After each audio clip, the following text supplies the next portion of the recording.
जी उदय सिंह जी नमस्कार। Hand raise करा आपने, बताइए। नमस्कार सर। सर सबसे पहले तो इस चीज की जानकारी हासिल करनी थी कि कौन सा ट्रीटमेंट देने से एसिड या एल्कली बढ़ जाती है। कौन सा ट्रीटमेंट देने से एसिड या एल्कली बढ़ जाती है? हाँ देखिए, हाँ जब भी लड़ाई होती है ना, जैसे महाभारत का लड़ाई हुआ था, तो क्या दोनों पक्ष बराबर थे? नहीं थे।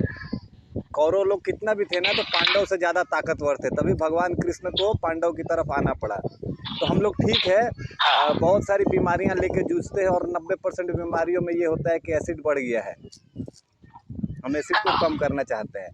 लेकिन एक चीज़ ध्यान रखना है कि एसिड जो है उससे कई 100 गुना ज़्यादा अल्कलाइन खतरनाक है। हाँ किसी भी बीमारी में एसिड बढ़ने से किसी की मौत नहीं होती है,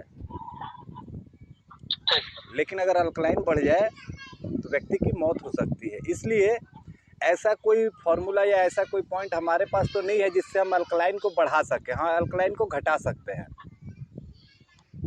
जबकि एसिड ऐसा चीज़ है जिसको हम घटा भी सकते हैं, बढ़ा भी सकते हैं। घटाने के लिए सिंपली हम लोग एसिड ट्रीटमेंट देते हैं, बढ़ाने के लिए यूडीएफ ट्रीटमेंट देते हैं।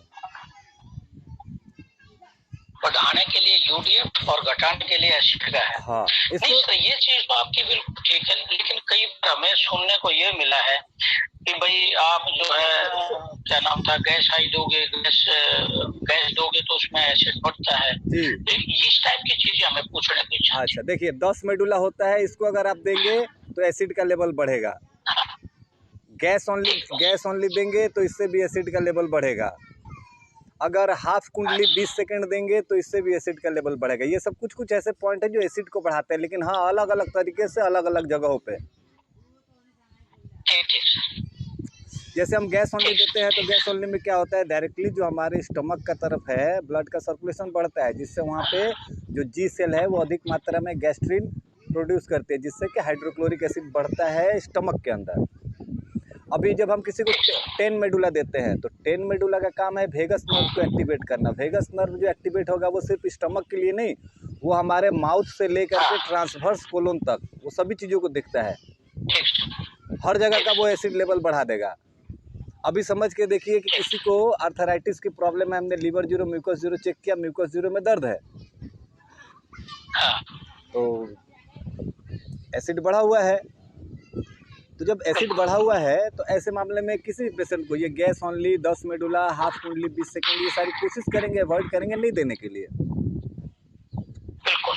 लेकिन मान लीजिए एसिड कम हो गया है, तब तो देना पड़ेगा। अच्छा, एक बीमारी का नाम सुना होगा आपने, अल्सर। बिल्कुल सर। ये अल्सर दो जगह पे होता है, एक होता है पेप्टिक अल्सर, स्टमक में अल्सर हो गया है, और दूसरा है डियोडिनल अल्सर, मतलब डियोडिनम में हो गया है।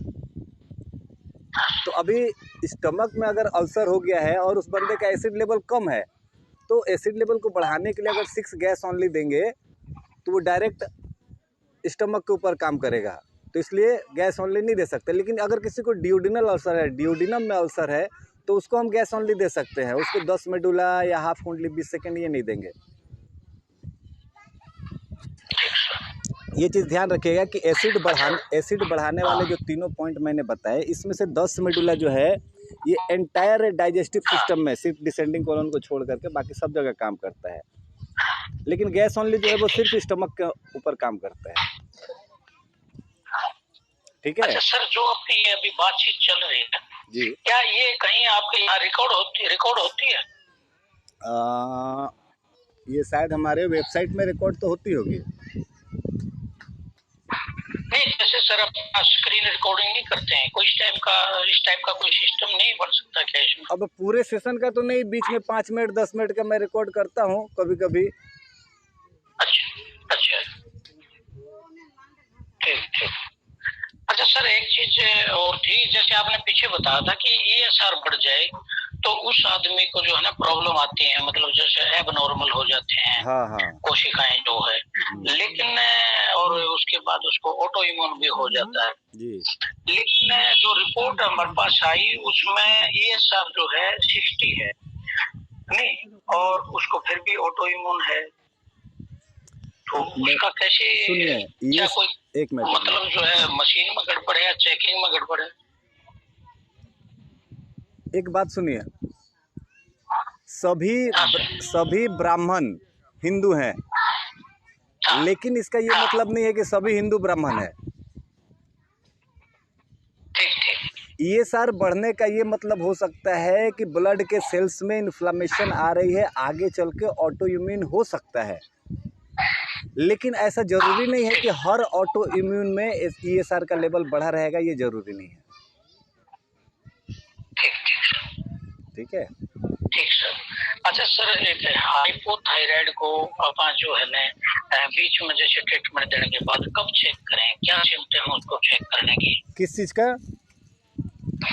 हाइपोथायराइड। हो। देखिए, हाइपोथायराइड एक ऐसा चीज़ है ना, हाइपोथायराइड है या डायबिटीज़ है, ये अगर आज रिपोर्ट में आता है कि गड़बड़ है, तो इसका मतलब ये नहीं कि आज ही गड़बड़ हुआ। हाइपोथायराइड में तो ऐसा होता है कि पिछले 5 साल, 8 साल, 10 साल से गड़बड़ चल रही थी, अब जाके टेस्ट में आया है कि हाइपोथायराइड है। इसी तरह जब आप ठीक करेंगे ना, तो ठीक करने, मान लो आप 1 महीना 2 महीना आपने ट्रीटमेंट दिया और सोचेंगे चेक करके देख लो, तो कुछ भी नहीं पता चलेगा। हो सकता है 1-2 पॉइंट नीचे अप डाउन हुआ होगा, लेकिन 10 दिन, 12 दिन, 1 महीने, 2 महीने में इसका रिजल्ट नहीं समझ में आएगा। कम से कम 90 दिन। अच्छा, वो 90 दिन भी जो आप ट्रीटमेंट दे रहे हो, ट्रीटमेंट के हिसाब से उनके सिम्टम्स, अच्छा हाइपोथायराइड का मेनली सिम्टम्स क्या होता है? Constipation, overweight, hair loss, unnatural जगहों पे बाल आ जाना, जैसे महिलाओं के चेहरे पे बाल आ जाना, छाती पे बाल आ जाना, पीरियड्स में दिक्कत आना। तो 3 महीने ट्रीटमेंट देने के बाद, 90 दिन ट्रीटमेंट देने के बाद हम सिम्टम्स को पहले देखते हैं कि कितना % डिक्रीज हुआ है, उसके बाद ही। लेकिन फिर भी मैं कहता हूँ कि देखो, 90 दिन में अगर हम ध्यान से ट्रीटमेंट दे रहे हैं और अपने खान पान का ध्यान रख रहे हैं, तो 90 दिन तक में डायबिटीज़ हो या हाइपोथायराइड हो, ये सभी कुछ को हम लोग नॉर्मल पे ला सकते हैं। लेकिन अगर टेस्ट करने की बात करें, तो टेस्ट कम से कम 6 महीने रुक के ही करना चाहिए। अभी डायबिटीज़ के बारे में मैंने बताया था कि हम मान लो हमने ट्रीटमेंट दे के आज शुगर लेवल डाउन पे एकदम नॉर्मल पे ला दिया 110, तो अगर फास्टिंग करेंगे तो वो ठीक आएगा, नॉर्मल आएगा कि 110 है। लेकिन उसी का जब HbA1c कराएंगे, वो पिछला 3 महीने का करेगा ना, उसमें तो दिखाएगा शुगर बढ़ा हुआ है। तो मतलब तो कम से कम 6 महीने करें सर। हाँ, टेस्ट करने के लिए। हाँ टेस्ट करने जो सिम्टम्स अच्छा है, सर, उसमें टेस्ट करना है तो फिर उसकी जो दवाई छोड़नी पड़ेगी, तो तब आएगा टेस्ट। देखिए एक चीज़ समझिए, कई बार होता है हम लोग डायग्नोसिस करते वक्त, अच्छा 1 मिनट रुकिए। हाँ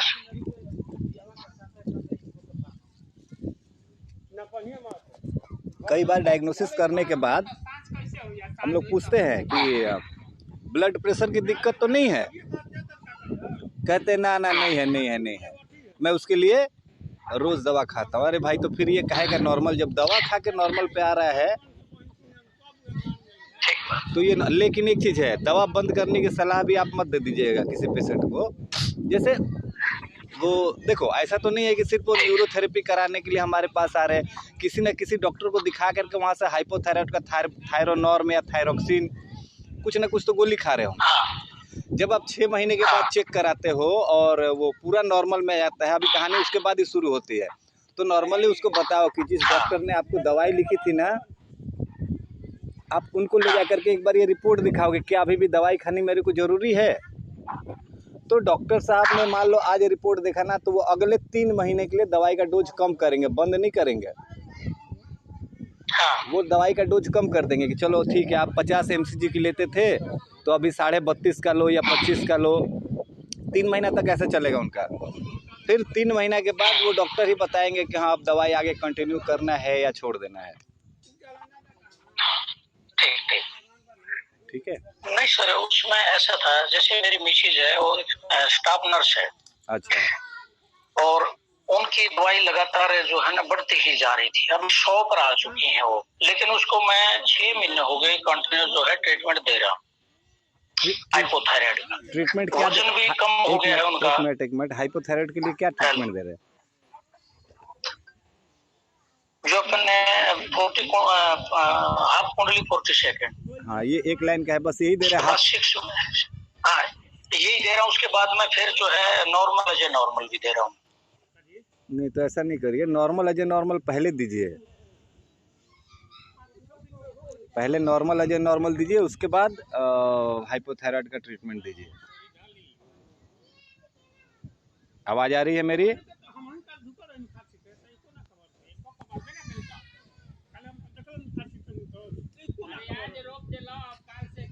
उदय सिंह जी, आवाज मेरी नहीं आ रही है क्या? विश्व सर? सर सुनाई दे रहा है? जी जी, तो लगता है अरुण जी का कुछ उदय जी का कुछ नेटवर्क में प्रॉब्लम है। ठीक है, फिर वापस लौट के बात करेंगे, आगे बढ़ते हैं। अभी अरुण कुमार जी।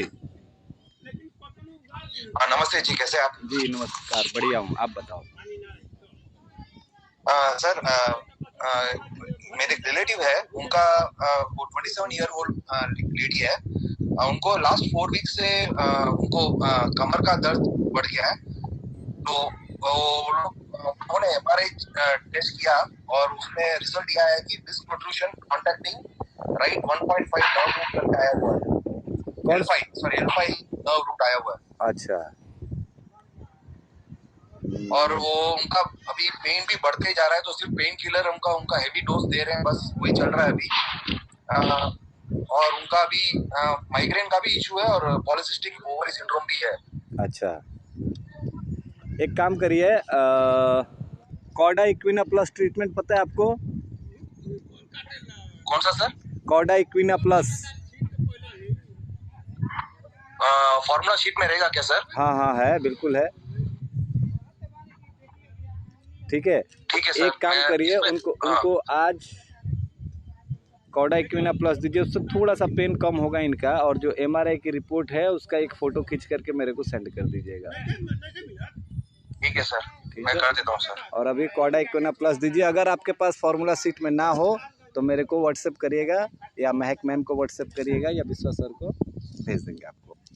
हाँ ठीक है। वो इसमें रहेगा क्या सर? अपना इस दिलदारम के वीडियो में रहेगा क्या सर?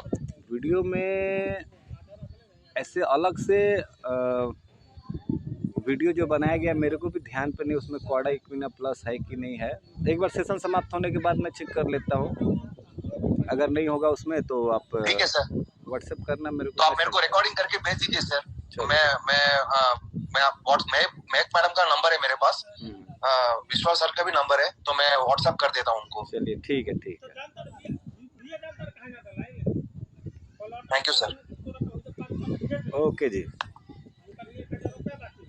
चलिए सेशन को थोड़ा आगे बढ़ाते हैं।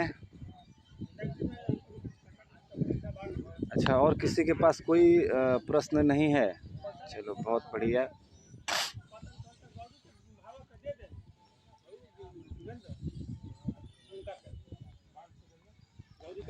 विश्व सर जी,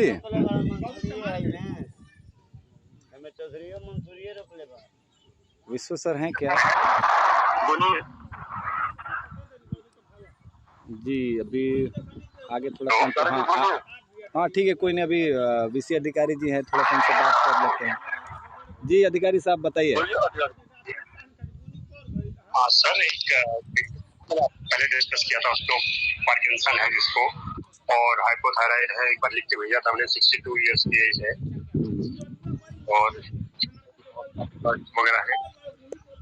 तो उसका जो है इसको स्कॉर्पियस भी है और कॉन्स्टिपेशन बहुत जबरदस्त है, 5-6 दिन में मोशन आता है।